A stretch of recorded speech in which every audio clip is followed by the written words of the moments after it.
When you talk about martial arts and real fighters, the name Karriem ABdAllah rings a bell. Reliable sources say that the Grand Master is back. Here he comes again. Say what you want, say what you like. Here he comes again. Say what you want, say what you like. It all started many years past. The baddest of them all was born at last. Very first words from his little lips. I was pretty as a peacock, no man I can't whip. He said, voice that rough, strong as a lion, twice as tough. The name of the champ, strange it may seem, none. Opened my first school in, I think it was November 1967. When I first started teaching, I really didn't know how to teach that well because I really never wanted to be a karate teacher. The kids influenced me to come back after my teacher had died in a plane crash. I was just teaching, what I was taught. But as I was asleep, because I lived in my dojo, dreams started to come to me. In the dreams, it was me just doing different moves that I had never seen before. Because, karate, traditional karate, fighters wasn't moving around a lot. It was, you name the style, Shotokan, Ishinru, Goju. It was a stationary position. But I saw a movement. And what I would do, I would get up from that dream of what I saw, and I would go into the mirror in my school, and I would start practicing the things I saw in my dream. And these dreams would come frequently. I mean, night after night, I would have different dreams. And I realized that I was seeing something that was a little different from regular traditional karate. I started teaching these moves to my students, the movement. After a while, I realized I was creating something that was different. I didn't sit down and say I wanted to create anything. This is just dream after dream. And when I started teaching to the students, I saw it was different. And when they started fighting, it was different. It seemed like they was much better than they were before with the traditional teaching that I was doing. I started jotting down everything on paper, the moves. And then I named it the freestyle.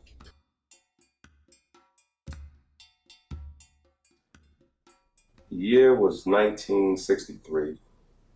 I was 17 years old. My goal was to be the world champion. I wanted to be the first person from the ghetto to be a karate world champion.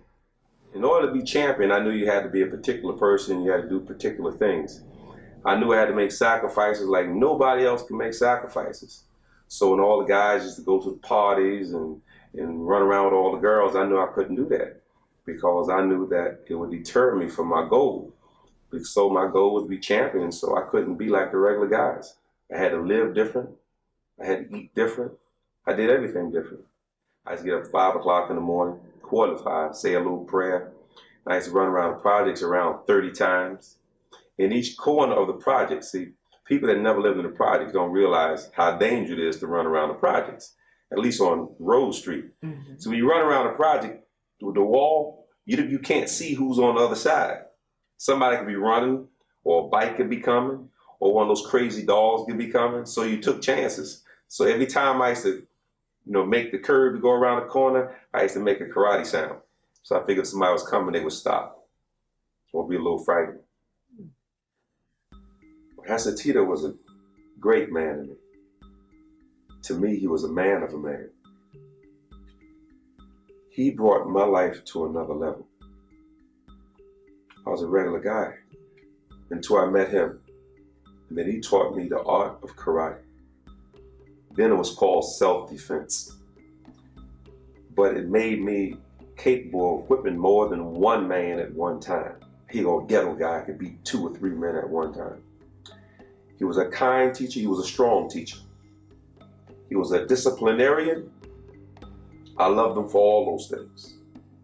When he bammed me, when he whammed me, when he shoved me, all the things he did, he only did to make me a great karate man. I owed everything to my Asatita. And his name will always live on in my heart and everything I do until the day I die. When she woke me up, she said, Karriem, where did your teacher live? I'm asleep, I'm half asleep. So I said, well, leave me alone. Wait, what you wake me up for? What you want to know? She said, well, where did your teacher live? I said, Montclair. She said, I have bad news to give you. She said, your teacher died in a plane crash. And when she said that to me, it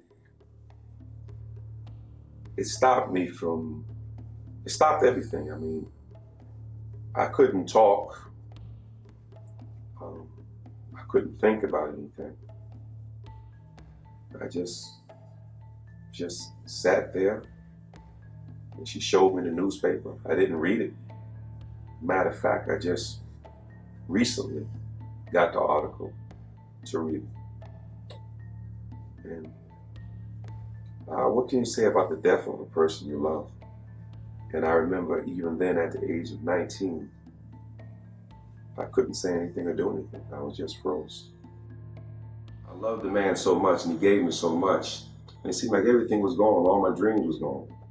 And I wasn't mature enough to understand about continuing to go on in life. But the kids did it for me. They started coming around saying, Karriem, will you teach us karate? Day after day I would say, nah, I don't want to do any karate. Next day come, Karriem, will you teach us karate? And one day the whole posse came. Must have been around 20 of them. They gang tackled me, I call it. You know, the kids was looking sad. And they said, Karriem, we've been asking you day after day to teach us karate. Why don't you teach us karate? And I said, I don't know how to teach karate. He said, but you whip everybody around. Nobody can beat you. You're the best thing around. Nobody can beat you in karate. Please teach us. So I put my head down and thought about it, thought about the kids, looking so sad. And I said, I'll teach you karate. And everybody started jumping up, dancing, giving one another a high five. That's how I started.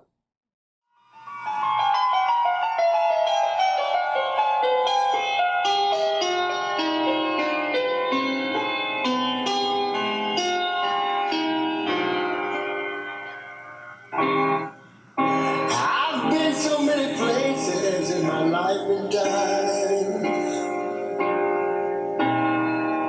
I sung a lot of songs, I've made some bad rhymes. I've acted out my life in stages with 10,000 people watching. But we're alone and I'm just to sing this song for you. I know your image of me is what I hope to be. I treated you unkindly, but girl, can't you see? There's no one talking to me, so darling, can't you please think of me? 'Cause we're alone now, I'm singing my song for you. You taught me precious secrets, the truth was lonely, nothing. Came out in front, and I was hiding. Now I'm so much better, so if my words don't come together, listen to the melody, 'cause my love's a gas.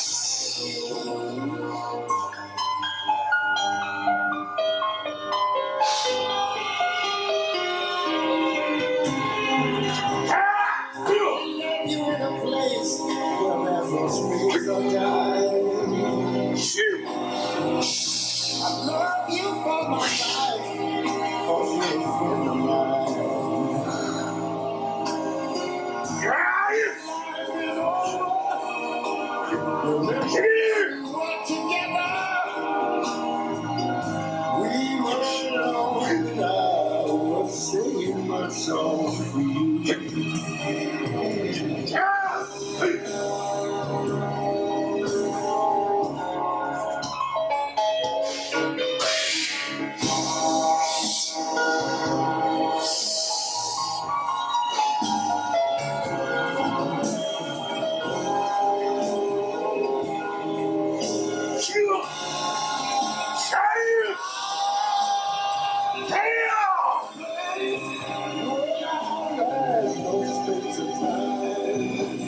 Karriem ABdAllah is both scientific and empirical. Scientific in that his moves are practiced, they're researched, they're rehearsed, and they're solid. Empirical in that he's able to adjust to whatever the needs are at that particular given time. What it takes to be a champion mix-up fighter, you got to train hard. You got to run. You saw the squirrel. You got the squirrel-like movements. The movements we train to, the style. There's nothing like the cage system. Well, he trained very, very, very hard with intensity. I've never seen a person train like that.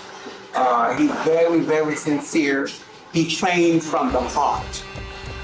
And this is very unusual when you find a person that trains from the heart.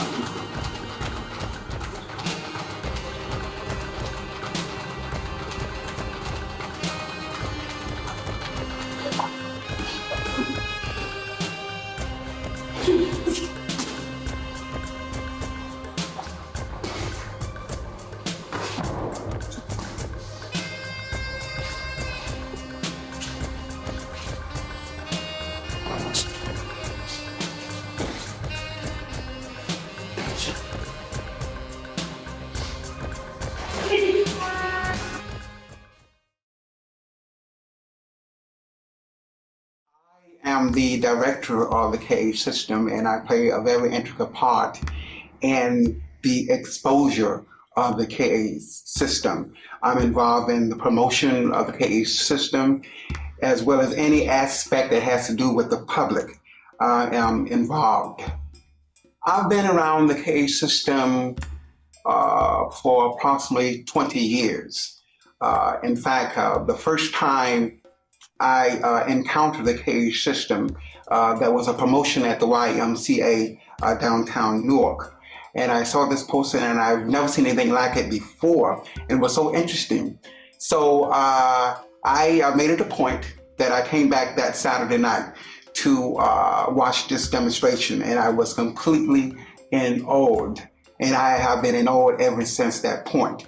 I met many of the students that night, and then I met him, and I found him to be so indifferent, so unusual. I've never met a black man like this before. One that had created a karate system, and I was really taken aloof by this, and I've been with him ever since then. I would describe him as a person that has a match for every answer.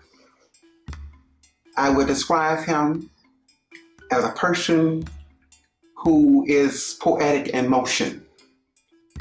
I would describe him as a person who is the definition of poetic.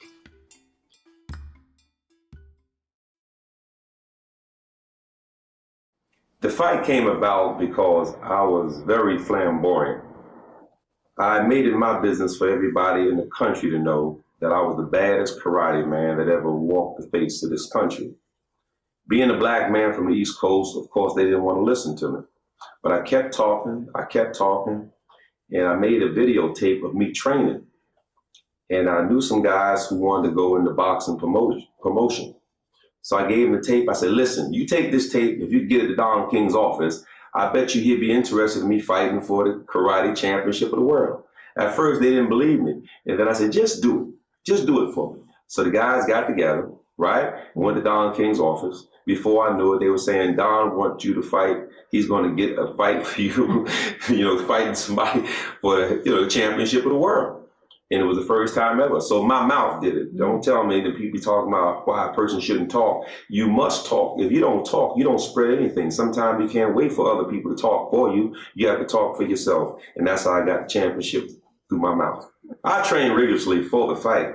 But the terrible part about my preparation for the fight, I couldn't get any sparring partners. I mean, we talking about, I'm right next door to New York. Everybody talking about what I can't do and who could whip me. Now, I just gave the guys the opportunity to come to the gym and spar karate contact. No one showed. Nobody from New York showed. I mean, New York is my closest state. No one.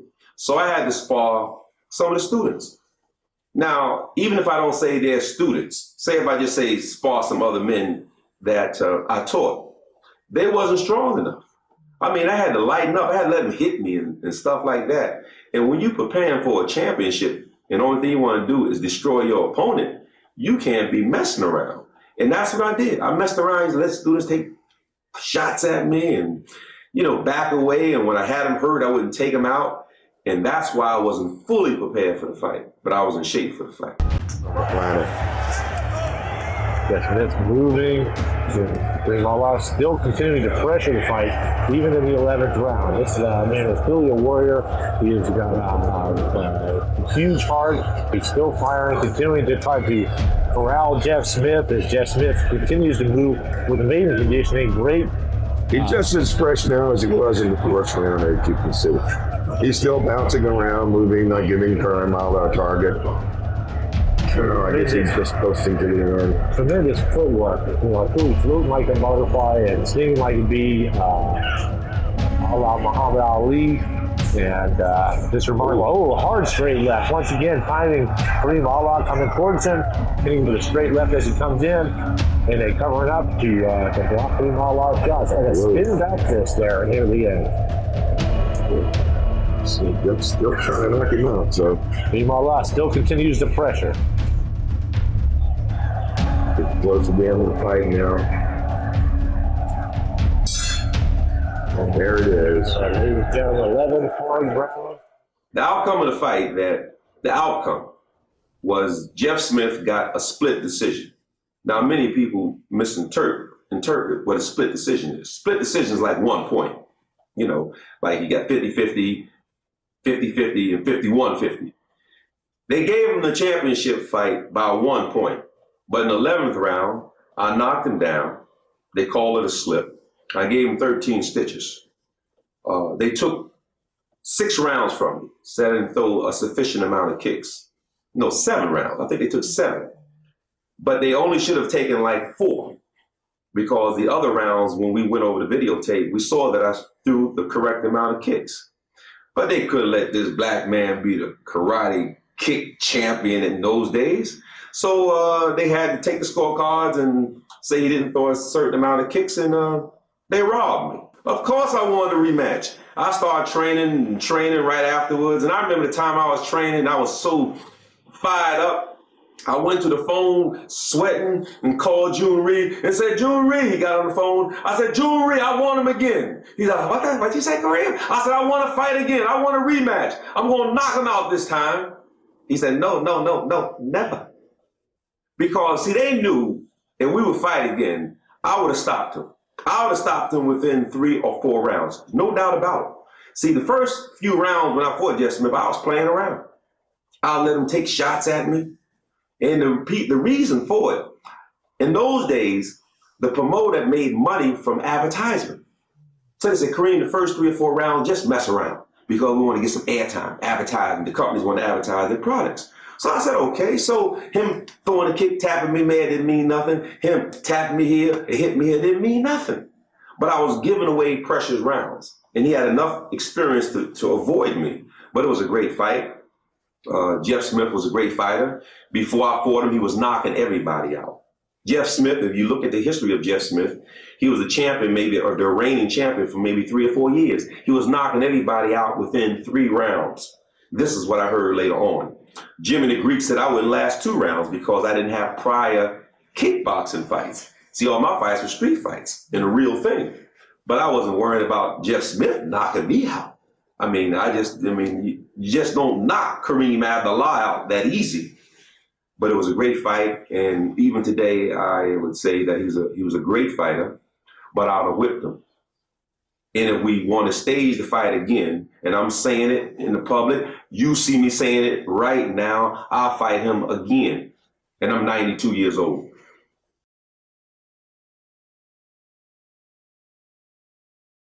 as a little kid in 1973, Grandmaster Ferdinand Biegard is my instructor. All he talked about, everybody talking about Bruce Lee, Chuck Norris, Grandmaster, all he talked about was Karriem ABdAllah. Okay? And we used to be trying to figure out who is this guy? Who is this guy? So Grandmaster Biegard actually brought him to New Orleans in the 70s, like 74, 75, something like that. And he came in and he did a demonstration. He bought these like bricks, man, and he was cracking bricks barehanded, taking a brick in his hand and just chopping it. It's like he was doing stuff that nobody was doing back in the days. I mean, you're talking about conditioning.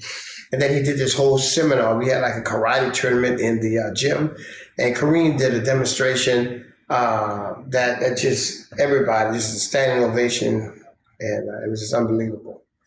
You know, after coming back to the martial arts, after getting education, you know, I created something called Blue Line Karate Academy, started having karate tournaments, and I started bringing out the Teenage Mutant Ninja Turtles, Power Rangers, all these folks, and then I finally got in contact with Karriem, and I was like, man, I'm bringing him down. And so he came to New Orleans, and I had the tournament that year at the Municipal Auditorium. And I also had down, at the same time Karriem was down, the guy who was a star of the Teenage Mutant Ninja Turtles, Ernie Reyes. And I brought his dad down because they do this combination drill team that was unbelievable, choreography thing together. And so the kids love that. You know, Teenage Mutant Ninja Turtles was as hot as it could be. But the demonstration that blew everybody's mind in the Municipal Auditorium was Grandmaster Karriem ABdAllah. This man put on a show that you would not believe. I mean, breaking stuff, demonstration with his weapon techniques, and then he has this warrior thing that he did, and the kids all fell in love with him. And I brought him back again, of course. That's how good he was. I'm looking at this tall man, and I'm looking at the way he's carrying himself. I'm looking at this strong attitude. I'm talking, you know, all of them. None of them were playing. And I recognized, okay, this is an interesting spirit, and it reminded me of the brother from the Bondo School. And I was, you know, impressed all the way around. So that was my first meeting with him. Then I find out that he and Masi were classmates with James Cheatham. I just watched him, and I was in awe of him because of the skill of his students, but also because he was braggadocious. I mean, he let folks know he was bad, and his people were bad. I mean, it's like, you know, I loved it. So the influence it lies in him just being himself. And as I mentioned, I know I was talking, I'll tell you, here's a guy who's challenging the top people in the martial arts industry, on the sports scene. You know, that's what he's doing. He deserves, Grandmaster Karriem deserves so much more recognition.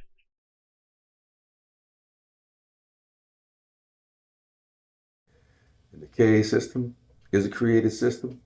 I'm the first black man in the history of America to ever create a karate system.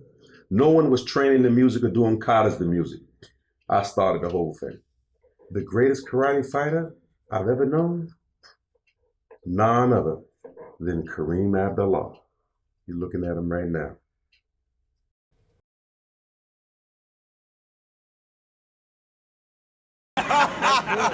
You okay? Okay. Yes. That's what I'm talking about. Yeah, me too. Just in case they don't text it to me. Here he comes again. Do what you want, say what you like. Here he comes again. Do what you want, say what you like. Stick him with your left, hit him with your right. Say what you want, do what you like. I said to myself, I want to be the champ. Training hard was a part of my camp. Watch out!